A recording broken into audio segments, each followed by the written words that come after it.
Doctor اشرف آصف جلالی کی شخصیت کے اوپر کو لب کشائی فرمائے۔ سر جی انہوں نے الازہر یونیورسٹی میں پوری دنیا میں عربوں کو بھی کراس کیا، یعنی ٹاپ کیا ہے انہوں نے۔ ہاں جی اتنے ذہین فارسی کے اندر ٹاپ کیا، عربی کے اندر ٹاپ کیا انہوں نے، جو بھی دینی علوم ہیں جی سب کے اندر انہوں نے فرسٹ پوزیشن حاصل کی ہوئی ہے جی، اور پھر مسلک اعلیٰ حضرت کو اجاگر کیا ہوا ہے جی۔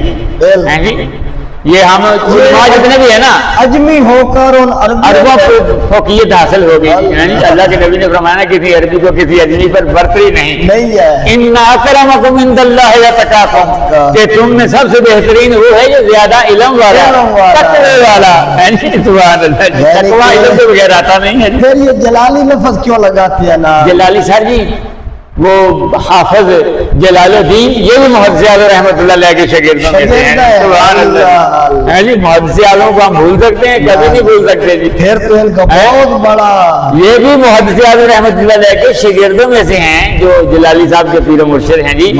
یہ اپنا مولانا شاہ صاحب کون ہیں؟ وہ بھی طاہر القادری کی طرح پھیرے گئے ہیں جی۔ عرفان شاہ صاحب مشہدی، ان کے والد محترم ہیں جی جلالی صاحب، یعنی جلالی کہاں لکھتے ہیں؟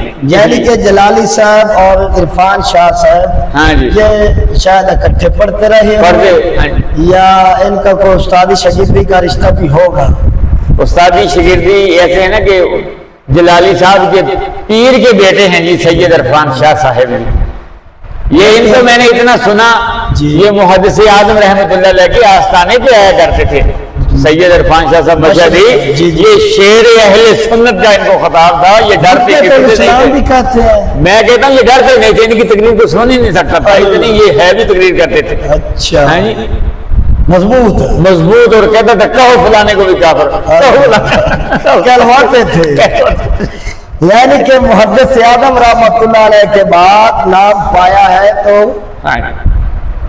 کنز العلماء نے پایا۔ سبحان اللہ سر، یہ ماننا پڑے گا جس میں ذرا سی عقل تھی دیوانہ ہو گیا بندہ علم حاصل کر لینا تو بندہ بہت ساری فتنوں سے بچ جاتا ہے۔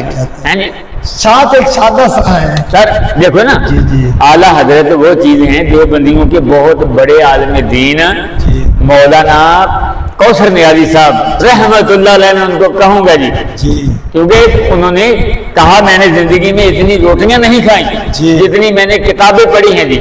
ٹھیک ہے جی، آپ نے کم و بیش 10,000 کتابیں اسلامی یاد کی ہوئی تھی۔ وہ کہتے ہیں کہ میں نے اتنی کتابیں پڑھ لی، اب مجھے کسی کتاب کی حاجت نہیں رہی، علم کی مجھے کمی ہی نہیں دی۔ کسی نے آگے کہہ دیا کہ حضرت کبھی اعلیٰ حضرت مولانا احمد رضا خان بریلوی کو بھی پڑھا ہے؟ مولانا کوثر نیازی کہتے ہیں نہیں یار ان کو کبھی نہیں پڑھا یار، پڑھو تو یار آپ نے اتنی کتابیں پڑھ لی ہیں۔ آپ کہتے ہیں کہ اب میں سمندر ہوں، علم میرے آگے قطرہ، ذرا اعلیٰ حضرت کو ایک نظر تعصب کی نظر سے پڑھ لو، کسی نے مشورہ دیا تعصب سے پڑھ لو۔ مولانا کوثر نیازی کہتے ہیں کہ جب میں نے مولانا احمد رضا خان رحمت اللہ علیہ کا فتاوی رضویہ شریف پڑھا، الحمدللہ هو الفقہ الاکبر والجامع الکبیر لزیادات فیضہ المبسوط الضرر والغرر بالہدایات والنہایات، کہتے جب میں نے یہ پڑھا تو فقہ حنفی کی 90 کتابوں کو موتیوں کی طرح ایسا اعلیٰ حضرت نے پرویا، وہ اس خطبے نے مجھے دیوانہ کر دیا۔ میں نے کہا مولانا کوثر نیازی صاحب احمد رضا تو سمندر ہے، تو ابھی قطرہ بھی نہیں ہے۔ پھر مولانا کوثر نیازی صاحب انڈیا گئے، وہاں بریلی شریف جا کے تقریر کی اعلیٰ حضرت کے مزار کے وقت کے سامنے، وہ بھی نیٹ پہ موجود ہے جی۔ کسی سنی عالم دین نے بڑی بڑی تعریفیں کی ہیں، میں اہل سنت کو کہتا ہوں ایک دیوبندیوں کے عالم کی بھی ایک تقریر سن لو جو شان اعلیٰ حضرت نے بیان کیا، سبحان اللہ جی، کلیجے میں ٹھنڈ پڑ جاتی ہے۔ اس کو اعلیٰ حضرت